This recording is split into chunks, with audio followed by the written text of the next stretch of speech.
Hello and welcome to Can't Find My Way Home, the podcast where expats from around the globe talk about the music and art scene in their adopted home. I'm your host, Craig.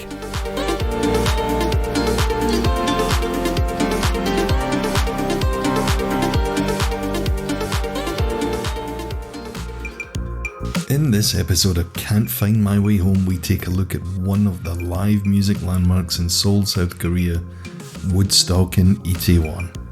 This year marks the 4-year anniversary since I left South Korea after 17 years.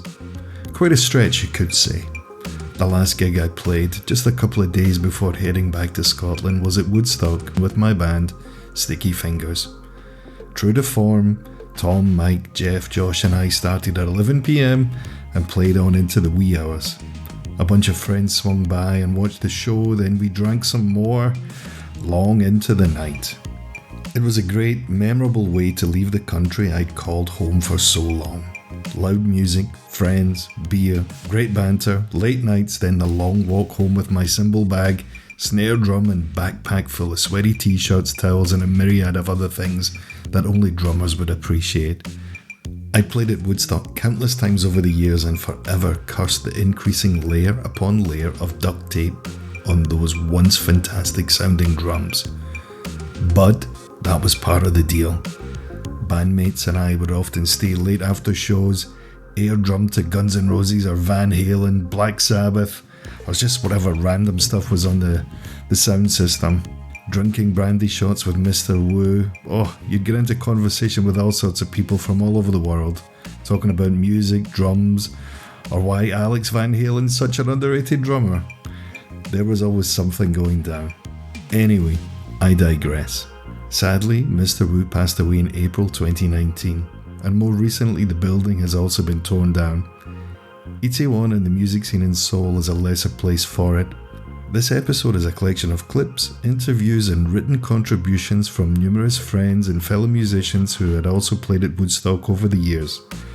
You will hear in order Brian Aylward, David Tizard, Kevin Lowe, Tim Colling, Tom Daly, Lance Riggindale, JJ Alexander, Mark Will and David Tizard to close the episode. I got on stage for the first time in South Korea. It was like November 11th, 2005 at Roxanne's Bar in Anyang. But it was the Seoul Artist Network at Woodstock Itaewon Bar that kept me going for sure. Every Sunday, poets, musicians, dancers, visual artists, all kinds of creatives would get together and share their stuff. Then there was me, the only comedian, just screaming my shitty ideas into the night. Everybody was very nice and supportive, and honestly, without that support, I really don't know if I would have kept going with my jokes and stories. Right, there was like Jeremy Toombs, Rebecca Kant, Yvonne Malenfant, Zane Ivey, Keith Anthony, and so many more people who were always very nice and welcoming to me. And in the beginning, I was always nervous, but I felt like I found my tribe. Woodstock was beautifully dingy, right? The sticky floors, the graffiti, and a legit rock and roll vibe. And the talent level was truly incredible. I mean, who shreds a guitar better than Lance Regan? Tony LaRose was a savage on the drums. Of course, there was also Mr. Wu.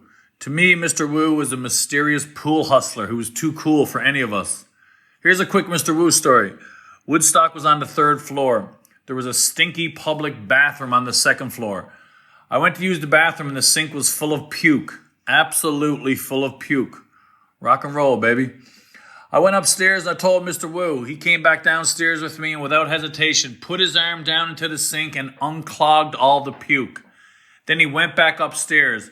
I don't even know if he washed his arm or not. What a stud. Woodstock and the people who were there at that time meant a lot to me. I hope you guys are all good. Miss you guys. Korea fighting! Best venue I've played at, I saw a photo today and it's closing down. The venue is Woodstock, and some people I know, including you, I'm not sure your opinion on Woodstock because I know you've played it, Craig, but it might be different from a guitarist or a drummer, but Woodstock in Itaewon, Seoul, South Korea is probably the best venue I've ever played because it was the testing ground for a band. If you thought you were a band, you had to walk in this place, right? The walls were thick with cigarette. There was carpet on the floor that hadn't been cleaned for weeks. I think weeks has been quite generous. Yeah, no, weeks. I should say probably decades, right? It was a place, but you'd walk in there and no one would set anything up for you.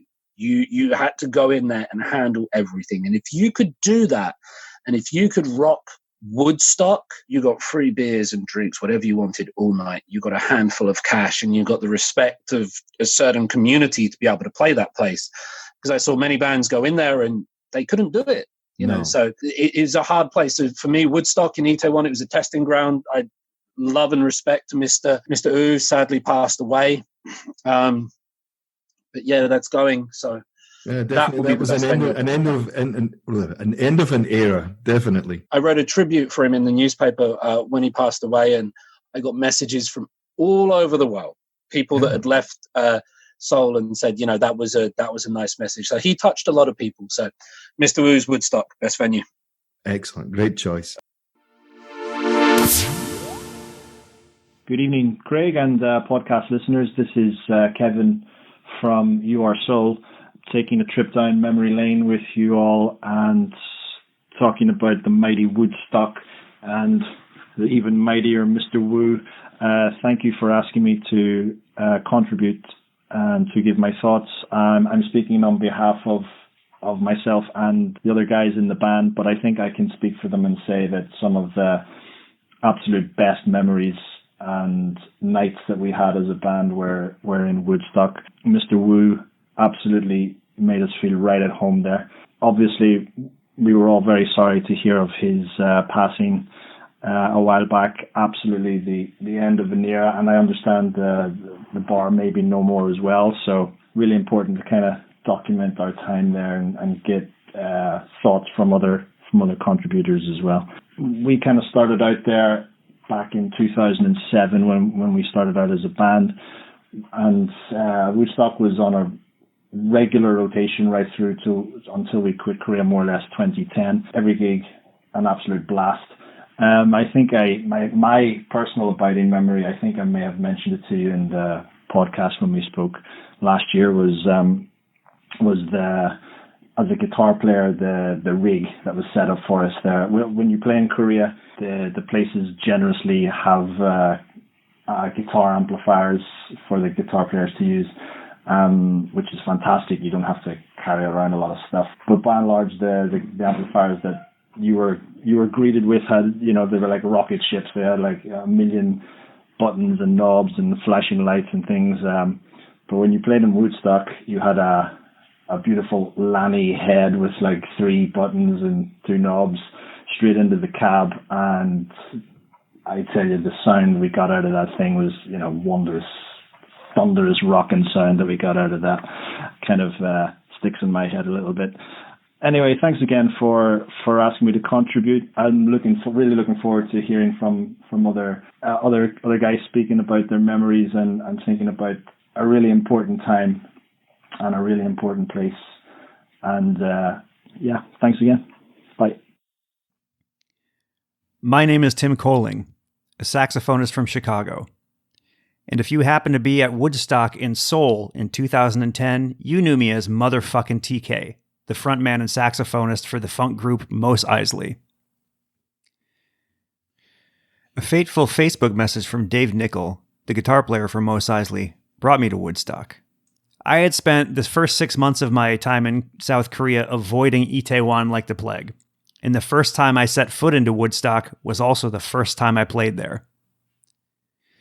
To get into Woodstock, you'd climb 3 flights of stairs, past the most disgusting bathroom in Seoul, and enter what looked like the basement of any bar in the Midwest in the United States in a college town. I think there was a door to the bar at the top of the stairs, but I don't ever remember it being closed. The overwhelming smell of cigarettes and stale alcohol is the first thing that hit you, and then you'd see it straight ahead of you. The Woodstock stage. Full stacks, house drum set, and a very questionable riser on which you'd play those gigs. I came over-prepared for my first Woodstock experience. I was an active musician for about 6 years in Chicago prior to moving to Seoul, so I already had my own microphone for my sax. I was just looking for an XLR to plug into. The first show I played at Woodstock, I spent more time walking back and forth to the soundboard next to the bar, trying to get any channel to work than I did playing music. I was fortunate that I didn't have to deal with any of the same issues that my guitar and bass player friends did, with those stacks just not working on certain nights, questionable electricity, although I was shocked by a vocal mic on more than one occasion announcing the band. When I was fronting Mos Eisley, my job was just to be larger than life, to give the Woodstock crowd, who to me was the most important crowd that I was playing for in my life at that point, and that's true in more ways than you can know, just to give them everything. On more than one occasion, I would roll around on the ground on the stage and in front of the stage at Woodstock. Who knows how many shirts I ruined and how much bacteria I brought home to my apartment. I would walk on the tables surrounding the stage, meander over to the pool table, where those people playing were definitely not very interested in what was happening on that stage. But at Woodstock, there was always live music. It was always loud. And good or bad, I always had an amazing time in that bar. If Mr. Wu liked you, he was quick to hand you a fistful of cash out of the cash register. Musicians also didn't pay for beer. Or at least I didn't. And I didn't drink the Korean beer, I drank the Budweiser. I was in on the premium stuff. For each set, I would go grab about 5 beers, start playing, rinse, repeat for the next one. And at the end of the night, after Wu had handed me a fistful of cash, I'd either take a cab home, or more often than that, I would sit at the bar until the subway started running again. Still drinking for free. I was always more of a sideman, even though I was fronting the band, so I didn't have a lot of interactions with Mr. Wu directly. Phil Kozlowskis, the drummer for Mos Eisley, was the one who dealt with Mr. Wu more so than I did. After I left in 2010, I did come back for a visit in 2013. In the first place I went, Woodstock. With the help of some friends who were still in Korea, I played again at Woodstock in 2013. A Mos Eisley tribute, if you will. It was amazing to be back on that same stage 3 years later, just as if nothing had changed. Woodstock might have been the easiest place to book a gig in South Korea, if Mr. Wu liked you, but it was also one of the most fun rooms to play. Woodstock seemed to get the most diverse crowds of anywhere I played in South Korea. You'd get the combination of corporate expats, English teachers, adventurous young Koreans, the ajashis who really loved music, and also the drunk army recruiters, who'd always tell me, "You know, son, you can get paid to do this here." And I already was, without having to enlist. More than anything, what Woodstock provided me, and many other musicians over the years, was a community and a sense of home. Moving halfway around the world, all I wanted to do was play music. I left my corporate gig to go teach English on the other side of the globe in order to find who I was, and Woodstock provided that opportunity and then some. It didn't matter how dirty the bar was, how grungy the stage was, how shoddy the electric was. When you were on that stage, you were not in Seoul anymore. It was Woodstock, plain and simple. I had plenty of friends and coworkers who said they'd never set foot in that bar, only to come see a show there and have the time of their lives. It sucked you in. I wish I could comment more on what Woodstock was from the audience perspective, but the reality is, I was pretty much only there on nights when I had a gig. But it was the most important bar that I could be in Seoul in any of those given nights. The opportunity to play so regularly at Woodstock while I was in Seoul was a catalyst to my music career to come. I honed my skills as a frontman on that stage. I learned how to talk to the crowd. I learned how to get them moving. And without Mr. Wu providing the opportunity to play on that stage, I wouldn't be where I'm at now. I learned how to be a performer in South Korea. I learned how to be a performer at Woodstock. I now make a significant portion of my income from playing music back in the United States. But without that opportunity provided by Mr. Wu and Woodstock, I don't know if that would be the case. The running joke between me and my expat friends who experienced Woodstock in the years that I was there is about the grunginess. It's about how dirty it was, how disgusting the bathrooms were. But it's also about the bands we saw play there. Mr. Wu's questionable tequila shots at the end of the night. But, at the same time, pretty much everybody I met at Woodstock is still my friend. I left Seoul in February of 2011, but I'm in contact with the people I knew from those Woodstock days more than some of my own friends who I lived down the street from in Chicago.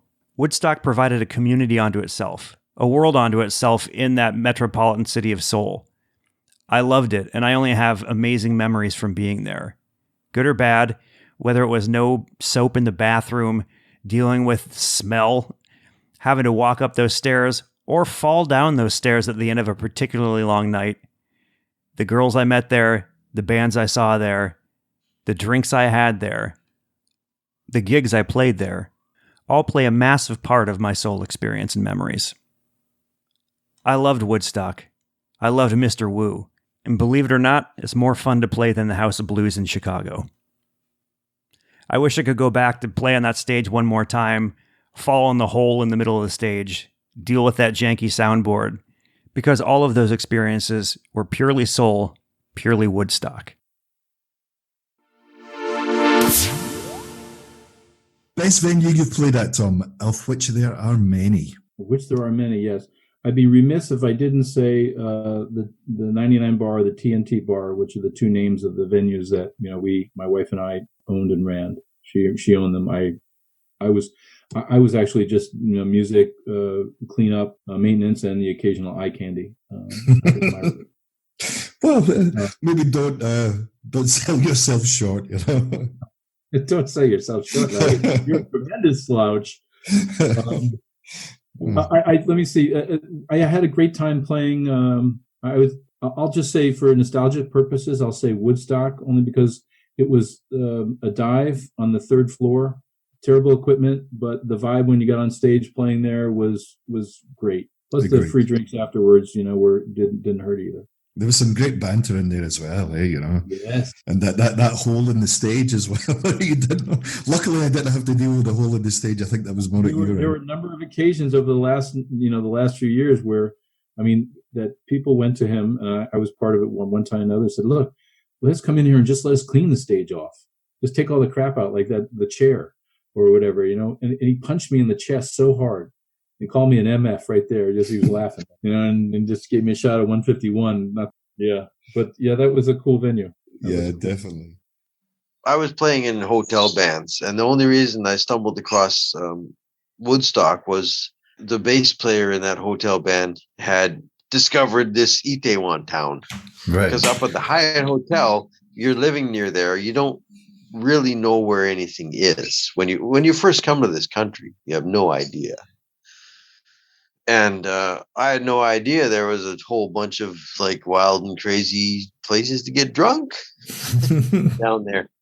And And this would be what, 99 or 2000? I was here in 98 at the Hyatt, and then I came back again and played the Hyatt which was 99 as well. We came in, that second time was like just before New Year's, and then we stayed till like April, I think. We got extended on that one, so that was like a long time in Korea. I don't think we left. I don't think we left until like May or something. I'm not sure. It's funny you say that, because there was no subway into Itaewon until the beginning of 2002, if I remember rightly. I got there February 2000, and it was a long way to get into Itaewon. You'd have to take a cab up to Hanamdong or something like that, or a bus and all, and all sorts of shenanigans, or walk from Noksapyeong, maybe. We weren't here very long, and the weather was crappy cold. It wasn't until it was a little bit warmer that we kind of discovered other places, because we were literally apartment, go play, go to the apartment. It was freezing outside, and weren't going to walk around anywhere. But once weather warmed up, he stumbled across this place. I guess they had all this music gear, so we ended up going there on maybe a Sunday or something. And we had a few the lounge band was there. We grabbed them all, went down there, and we just decided, let's go see if we're allowed to jam at this place. So we brought our guitars and came in, and we just asked the owner if we could maybe jam in there. And he was, somehow we sorted out, he had a bit of English, we were getting set up to jam, and then all of a sudden he wants to take us downstairs. He throws us all in his van, and the agents at the Hyatt would throw you in a van and take you to a hospital and bring you back. It would happen all the time, right? They just, everybody in the van, you go drive and sign some papers and come back for extensions or whatever. So it's like, another van? What's going on? So he drives. So it's like the mystery mobile, like he's up like Scooby-Doo, We jump in, there's a case of beer in there, and he takes us and drives us around the Hyatt Road. And he drove around until we drank all that beer. So he drove us around and just got us fry, and came back, and we just jammed at his place for the next 3 hours, just drunk, right? And I guess that would be how I really first met him, was just jamming at his place. He let us do anything. He let us play any CDs we want. The gear was older and kind of, but it worked. It was cool. I think that really became like a place to jam. And then I found, of course, a bit about Crunky, but I met, a few people hanging out there. When I was playing the Hyatt, it was not that easy, because we had Sunday off. But we could show up in Itaewon at like 4 a.m, and that place was at 4 a.m. Woodstock was not the place to be. Like Hollywood Basement was the place to go. I remember Hollywood Basement well. Yeah, many an evening spent it. Yeah. So exactly. I mean, that was. I think what happened is I'd gone again with the hotel band, of course, after that, and left. I think during that time, we were kind of rehearsing at Woodstock because through a friend, I had stumbled across a group of people that recorded albums, and they liked my guitar playing enough to want to record me with a band. So I got some of the hotel lounge guys and the bass player that I worked with. We got them together to jam up some material for this. And during that time, we recorded a record.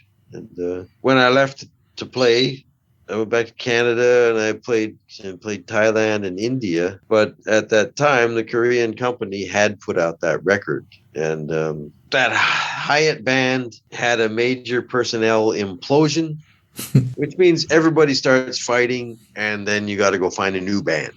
Right. Maybe the time had run its course kind of thing, yeah? I didn't want to find a new band. Out of that band, I just came right back to Korea. I didn't go to Vancouver. I just came back to Korea. They put out the record. It had actually done quite well from what I understood. I didn't actually get much benefit from it because that's what can happen with any kind of recording deal. It did end up in a few producers' hands that kind of got picked to do some session work a little later on. But for the initial part, I was literally just came back, found some friends to jam with at Woodstock, which were Crunky, Mark, Chris, John, and Brian. Started jamming with those guys at Woodstock. I started to play a few of the jazz clubs because I met a few jazz musicians that were playing at all that jazz. So I don't want to get too far off track, but I mean, I went through a few band member changes. People could play, couldn't play, blah, blah, blah. Played clubs here and there, jammed at Woodstock sometimes. And then I had the Hard Rock gig for about 6 months. And then there were some personnel changes, which turned into not so great. And towards the end of it, bassist and drummer, the Hard Rock was going to finish our contract. But that's what I thought. And then they took me aside and said, no, we want to keep you going for another 3 weeks to another month or so. It was at that point that I recruited Brian Thompson and this bass player guy named Dave, who came to jam with me at the Hard Rock by chance because of some other things that just transpired. So I said, look, I'm going to extend. I said, I don't think the current bass player and drummer want to stay in Korea or want to keep the current working situation. Some dumb things happened when we were drunk, and the drummer strangled me one night in my car. And after that, I really thought it'd be good if I got away from those people and got a new band. I replaced those guys, and I let them go, and then I kept the gig for another 6 weeks with Dave and Brian. Brian was Crunky. So after that, that's how the Crunky connection comes in, why I know everything about those guys, right? We ended up, after the Hard Rock, we kept playing. Brian had some military gigs through the Air Force, which is why I started doing any military stuff because Brian was military. Dave was contractor and everything. And then we'd still go and jam at Woodstock occasionally. If we had, like, usually a Saturday night, we'd show up and play. And that's just how that whole thing kind of transpired. And 2001 came up, and we're still the trio.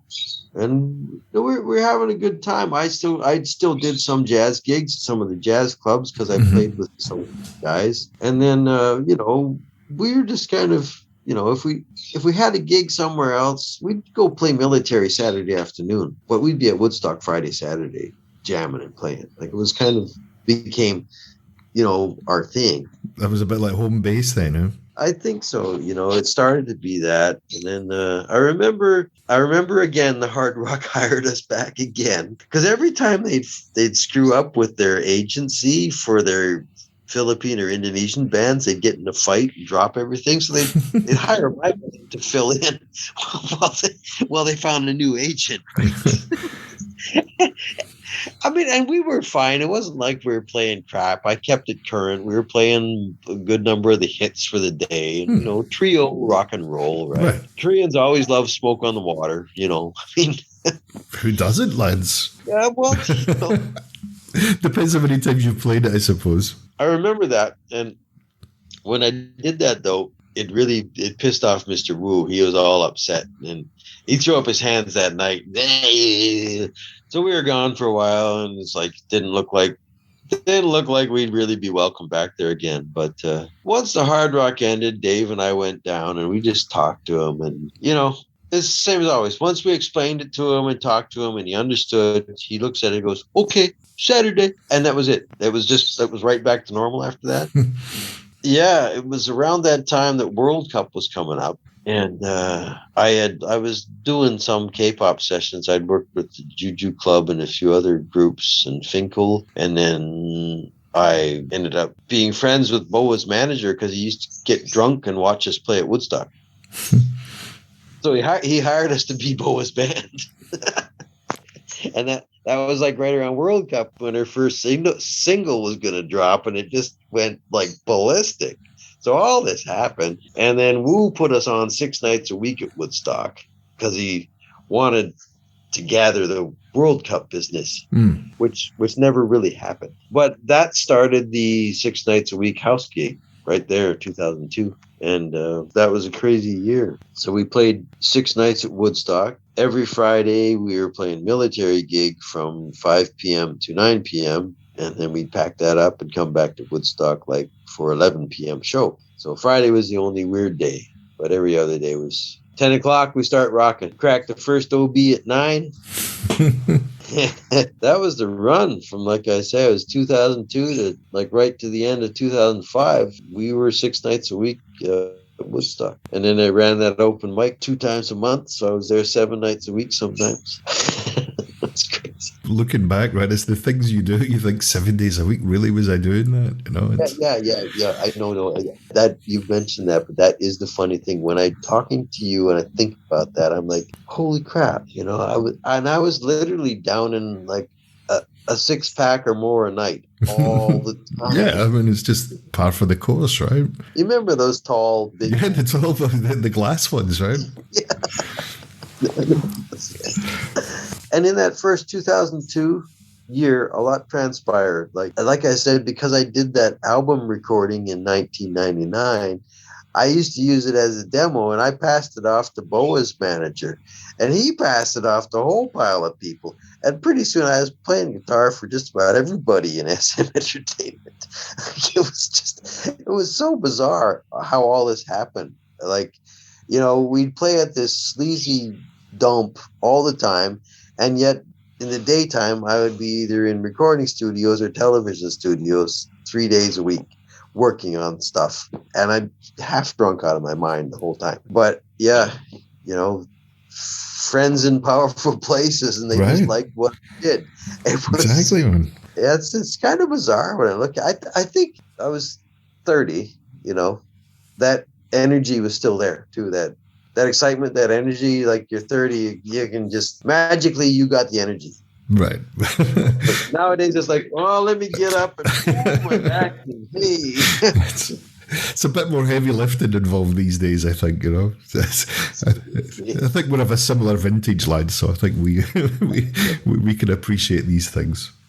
Oh, for sure, man. I mean, I mentioned it was 2002, but shortly after that, once we were there 6 nights a week, the cops were on us.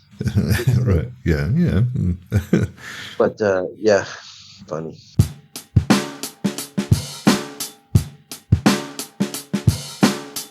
I mean, I've just seen some weird stuff at Woodstock, honestly. There was just weird characters and some strange things coming through. What? There was one of the videos you posted there when the guy was doing, what was it he was doing? He was like jumping over the chairs or something. That video was just bonkers, man, right? How the guy didn't break his neck is just, I don't know. You know? He piled up hard. This bunch of guys came in, but they're Russian and Ukrainian, working here, I guess. They didn't speak much English, but dude, they were rock and roll fanatics. I swear these were the guys that were crying at Guns N' Roses when they first got to the Eastern Bloc. These are the guys that were just crying, but we were playing all the rock and roll. They were buying us drinks. They were spilling booze everywhere. And his buddies egged him on. He was jumping chairs because I guess a lot of Russian guys kind of are gymnasts, or that circus kind of thing is there. It's just not being in the circus, but being able to do those kind of gymnastics. It's part of Russian culture, right? Right. Maybe a bit of the education background there as well in the schools. I think. Alex explained it to me. He said it's just part of what Russians do. It's not nothing to be weird, like balancing, juggling, flipping.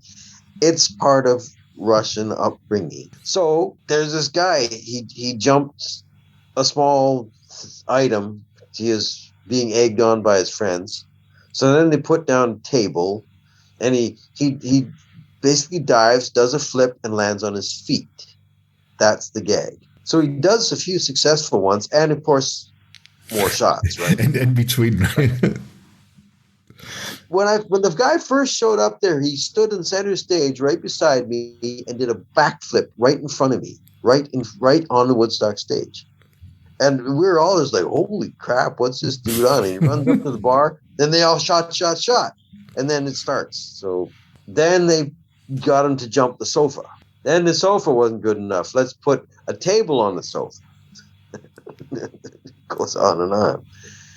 So the video was of the final pile where his friends just kept piling up anything that they were allowed to move.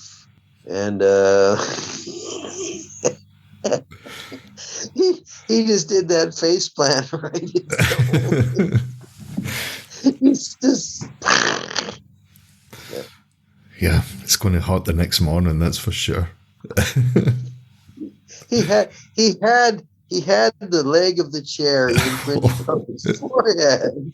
Right? Oh man, that's rough. His buddies are smacking him on the head, giving him more vodka. They're laughing. It's clearly hurt. His shoulder, man. He's kind of, his right arm wasn't working correctly. Oh.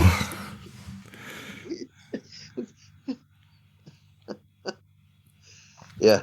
But these were some of the things that you would experience or see for yourself in Woodstock, but maybe not many other places. It was quite unique in this kind of nature. Late night Korean bars always had a little bit of atmosphere, shall we say, and a certain kind of ambience, but Woodstock maybe had that, to use the kind of Spinal Tap thing, they always kind of turned it up to 11, right? You'd always get something a little bit more special or unique. I saw a group of Army guys come in. They had the same thing, loving the band, having fun. It was their buddy's birthday. Anyway, they got drunk and got arguing, so they literally get in a fight, all 6 of them. They're all friends. They all get in a fight. And I see one buddy, he picks up a beer bottle, and he goes to break it over one of his buddy's head. But he doesn't hit him hard enough, so it just goes bonk. It just goes clink. I remember it just goes clink. And I'm looking, it's like slow motion. And then his buddy turns around and he goes, "What? A beer bottle?" Yes, pace them, right? And the dude's head lands right at my feet. And I'm standing there. I'm on the mic. I go, whoa, you guys are friends. What are you doing? And they're all so drunk they weren't even paying attention. And I said, you guys are all friends. What are you doing? And they stop. And they look around and they go, oh, sorry, man. They all got blood and black eyes. And they sit back down and keep drinking. Dude.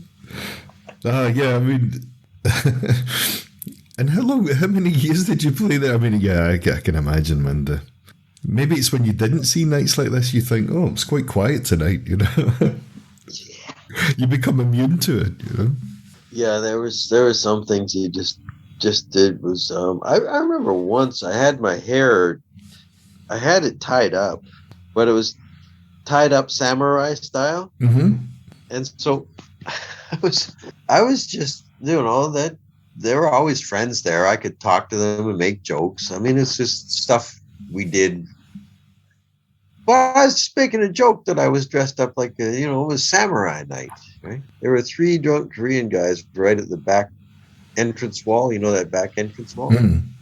They're at their backs to the wall. I started talking, and right by my head, beer bottle, and it explodes behind me above the Laney amp. Okay. Right by my head, and all I hear behind me is, and it was one of these Korean guys that chucked a beer bottle at me. Well, over at the pool table were some friends that they really loved our band, and when they saw that, these 2 American guys, they walk over the corner, and all I see are elbows in the air. and I'm just standing there. Dave and I are standing with our mouths open, because Dave was the one who's like, he's almost hit his head. Holy crap. And at the table, he's like, what? And they're over there, and oh yeah, these 3 guys got tossed out the door, like just like that. And my pool playing buddies walk up, they go, it's okay, Lance, we took care of it for you. And they both brought me a couple beers. Here's a couple beers. Sorry for the trouble. I mean, that is a wee bit uncalled for. I mean, flying beer bottles is not cool in anyone's in the line of duty and all that, you know. It's no one needs that. A little bit of banter. That bottle was going for my head, you know. That doesn't end well. Could have been bad. Yeah. How did it all come to an end then, Lance? What was the kind of thing that made you move on to the next stage, you know, when you really kind of went out and into your own? After 2002, it was mostly his brother ran the bar. But he just let me and Malsuk run it, and we just paid him every week. And that we kept going until 2005, and then I don't know, like I'd say Mr. Wu did come back, and then him and Malsuk weren't getting along too well, and you know, I'd say just he was just not happy with a lot of things. You know, him and Malsuk eventually they just broke up too, as well. And then it was within that few 4 or 5 months that he was back, and you know, he just finally told us to go. I don't think he wanted the band every night. I kind of wish he'd have just kept us on maybe 1 or 2 nights just to. Because it kept the band energized, honestly, right? Right. Like that regular thing. Sure. Which I think I missed for a little bit, but it all worked somehow. You know, we had more time to rehearse newer stuff and play more events, basically. But that was it, you know. And after that, I didn't want a house gig. I was tired. I was drinking too much. I mean, all these sorts of things were starting to have effects, you know. Right, when it grows arms and legs, when you live a kind of lifestyle like that, it just becomes the norm. How'd that door get broken at home? Well, ooh. But you might energize is a good word to describe, actually, because you probably feel just like you don't have any energy for it, you know. It's just like, you know, the weight of everything just becomes a bit too much, eh? I think so. You know, the open mic on Sundays was really fun because there were some really creative guys around. But once they started to kind of leave or move on or get different jobs, that whole crowd shifted. And I don't really want to be negative about the open mic, because I think there was great fostering of people to get out of their shells and play, which I thought was fantastic, and there was a lot of that. But it just kind of some of it even turned into a bit of karaoke, which was really disappointing, and just started to be, that was even becoming kind of a grind to do, because I could say none of the really, really cool people that had some really neat stuff to do, they just stopped coming out too. I mean, it was just, they'd come one week, there'd be like 3 karaoke singers kind of trying to impress people, and then they'd get upset about that. So you always had this sort of thing going back and forth, with the true poets or the true musicians against the, blah, blah, blah, blah. I remember going one night, I don't know when this must have been, but I remember going one night, and it was most of it was like kind of poetry reading, if I want to say that, or it's not, that's not the right word. Spoken word. Yeah, it was. There was a bunch of that going on. And I was like, it was all right. I remember being in Woodstock, and it was, I think I was a voyeur in those days. I didn't play anything or whatever. I just kind of, seen what was out there. Maybe I was looking for a band, I forget. But but it was fine, it was quite a pleasant atmosphere. Yeah. The spoken word stuff, I always thought was fantastic. It was a different angle, as opposed to everybody coming up and playing blues over and over again. When Just Blues had closed down 2004, I think, or 2003, they had closed and moved for various reasons. But yeah, I think that was the neat thing about that. The San open mic, you didn't know what to expect. I just even noticed then, 2004 to 2005, a lot of people that were kind of making it happen had moved away. And then the effort was sort of shifted to me, and not really, but I'm not. It was just a really cool couple of years where it was something else. I just think it was just something else. There was just something else going on, and there were a lot of people just moved away, and it was over. The real fun was over. It Sunday was like a job. I'd go in Sunday, and it's like, oh, I'm sorry, but it'd be like, not this guy again. Oh no. Yeah. Man, nobody really wants that on a Sunday at the best of times, Yeah, I mean, I think personally, if you feel that way about it, I think it is time to get out of it. Yeah. And let somebody else. And it did. From what I remember, it moved on to a few different locations after that. Yeah. It moved from Woodstock, I forget where, but yeah, I remember Itaewon had it in various other guises and other locations and all that. Yeah, and I think he kind of picked up a lot of that, because it was a lot of his friends that started it, and they moved away, and he kind of became the guy to pick it up. And he did, and he kind of found that I think for a while it revitalized, because he would plan it at different venues twice a month. He would actually find different places to host it that were open to the idea of, I'm going to come here, then I'm going to go to this place, and come back to you. And it would make it more interesting as a group to do that. So in some sense, I think it kept itself alive.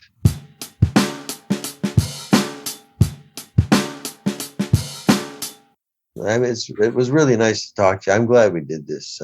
Yeah, man, it was a pleasure. This podcasting is also part of, entertainment industry, and I think it's a great thing to be doing. It's a good way to get the word out there. I think personalizes stuff. I think it just makes a difference to whoever watches and listens to any of these. It's great work, brother. You're doing good. Thank you. Cheers, man. I'll catch up with you sometime soon, lads. All the best.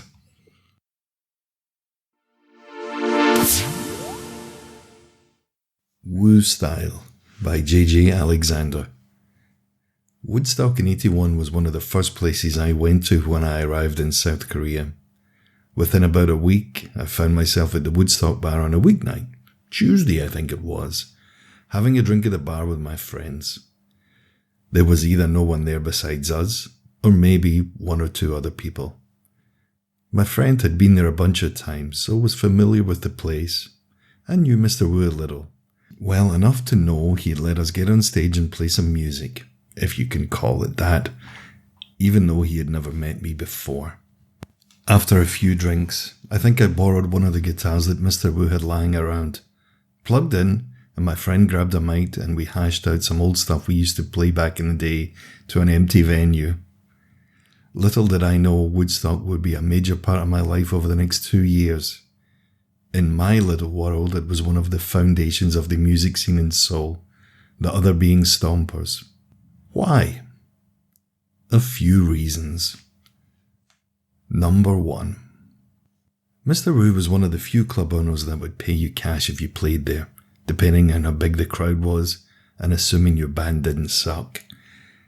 I had a rough patch financially when I was in Korea, as I had initially planned on living in China, but had problems with getting my visa there, so wound up in Seoul after a visa run. In that time, I was literally feeding myself with the money I got from Mr. Wu, which allowed me a steady diet of kimbap and ramyun with egg. This was in addition to free drinks for the night, which he later changed the policy of, thank God, because we were drinking way too much free alcohol. Number 2. Woodstock was one of the rare live venues in Seoul that would generate its own crowd. Most live music venues in Korea would consist of a crowd going to see a specific band, and when that band was done, the entire crowd would leave with the band, leaving behind a totally empty venue. So you had to bring your own crowd with you. Whereas Woodstock often had its own crowd of people, either just drinking and hanging out, often playing DJ by playing songs on the house system or shooting pool, or maybe there just to actually see random live music. Some nights were totally dead and some nights were nearly packed. You never really knew. Number 3. Mr. Wu would let you rehearse there for free during the weekdays. It was often pretty dead from Sunday to Thursday, so Mr. Wu would often let bands use the place to rehearse. Put all of those things together and you have a fertile ground for amateur musicians to do their thing. It allowed for bands to form that otherwise would not have had the outlet nor the resources to do so. This in turn allowed a band to then branch out and play at other venues in Seoul or even other parts of South Korea. All thanks to the generosity of Mr. Wu and his genuine love of music, specifically rock music. It also had a healthy mix of both expat bands and native Korean bands, which not only made for an eclectic musical experience, but also allowed expats to meet local Koreans and experience some of the culture. Some bands were totally amateur and sometimes awful, and sometimes were basically pro level. It was a great place to network and meet other musicians. Who knows how many bands were formed by musicians who met there, and the unpretentious atmosphere put everyone on equal footing. So everyone felt approachable. Musicians, sometimes can be very snobby. Over time, the place grew a family-like atmosphere for me because you spent a lot of time around Mr. Wu, the bartenders and the regulars, oftentimes eating and drinking with him at the bar even when it was dead. After Woodstock shut down, I never found another place like it in Seoul during my later visits. The place itself needed work, a lot of work. The sound system and amps, the bass amp in particular, were a total crapshoot if they'd be working or not. Somehow, almost magically, everything would come together and the gig would happen. Maybe you had to track down a kick pedal, maybe you had to troubleshoot the signal path of the PA system, or maybe you had to sacrifice a chicken to get the bass amp to work. But I don't remember ever having to cancel or not be able to play due to the equipment. The entire place needed an overhaul, and I know many females would never go there more than once after seeing how dirty it was, and just how bad the bathroom was. The carpet was a horror show which left a forensic history of the past, no doubt going back many, many years. The felt on the pool table had rough spots. The bar probably wouldn't have passed any legitimate health inspection, and the smell of cigarette smoke blanketed everything, which was sometimes a good thing. The physical layout of the stage was actually pretty good. It was a decent size with some seats in front, standing room in back, and some visibility from the pool table that was adjacent. The sound of the actual room was also surprisingly good, assuming that somebody did a decent job of mixing the band. The bartenders were always nice, the drinks were relatively cheap, and the vibe was laid back and very comfortable if the grit and cigarette smoke didn't bother you. You always felt welcome. I'd hear musicians complain about the equipment from time to time, but having been born and raised in Los Angeles, where each musician had to bring his own gear, meaning the drummer had to bring his own kit, cymbals, pedals, etc., and the guitarists had to bring their own amps, I was always happy to have any equipment at all. Had I needed to bring my own amp, I would have never been able to play there. Mr. Wu himself was a somewhat complex character, sometimes jovial, sometimes somber, sometimes stoic and sometimes a bit zany. He'd often wow a small crowd with his billiard trick shots, or get a round of free shots which he'd drink with you, or playfully put you in a semi-headlock and jump up and down. If he thought your band wasn't good or needed more practice, or didn't like something, he'd tell you. I always respected that about him. He actually cared about the music. Over the period that I went there, I had heard of people offering to completely tear down the audio system and rebuild it for free, as well as add new equipment for free, but Mr. Wu always refused. I never understood that, and I still don't. There was a somewhat mysterious aspect to him in his personal life. I heard from some that he suffered a heartbreak in his earlier years that maybe he never fully recovered from. In his last hours he played Angel by Jimi Hendrix on his phone while in his hospital bed. And to my knowledge that's how he passed. I'm not sure, but I heard he preferred to be alone in that time. There were many that would have otherwise wanted to visit him, but he kept his illness as somewhat of a secret. His passing was a surprise to me. Mr. Wu was the guy you would just assume would always be there. He was strong and almost iconic. When I thought of Itaewon, Mr. Wu and Woodstock were some of the defining characteristics. In the bigger picture of the world music scene, Woodstock was just a dive bar that most people never heard about. But to those of us who went there or played there often, it was like an anchor point, or at the risk of sounding dramatic, a second home, especially for expats who were very far from home.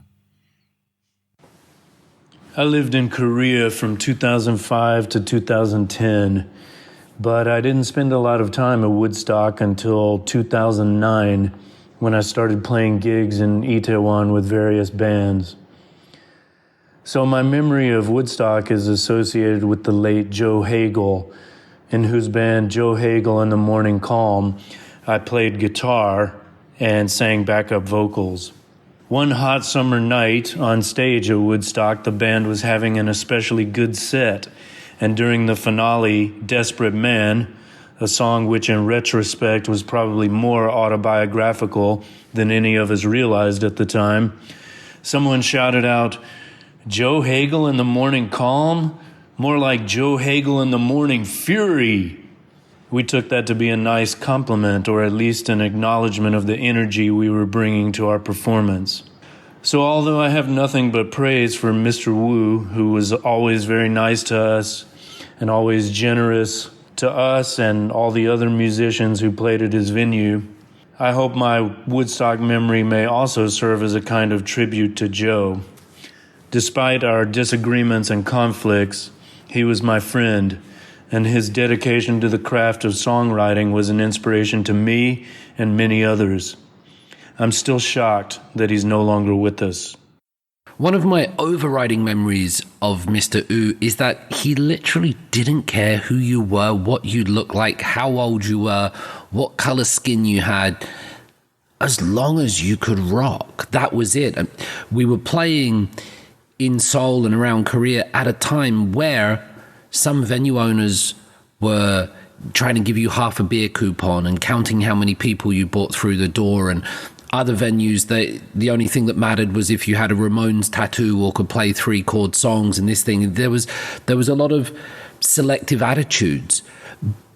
But you went to Woodstock and you saw Mr. Wu, and he basically always looked the same. He had that baseball cap, that sort of yellow check-plaid shirt, the waistcoat, puffer jacket on top of that. And he didn't care what you looked like. He didn't care where you were from. All he cared about was that there's a stage, get up there and rock this ballroom. And if you can do that, then you're good in my book. And that was all he really cared about. And it was so eye-opening. And it might sound weird, but I genuinely think it was pretty progressive. And you didn't see a lot of that at the time.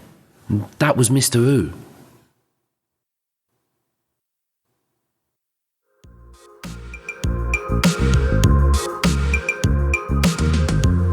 You can follow Can't Find My Way Home on Instagram at can't.findmywayhome, on Facebook at Expat Music Pod, and of course you can find us on Spotify, Anchor.fm, Apple Podcasts, and wherever you get your podcasts from, you'll find us there.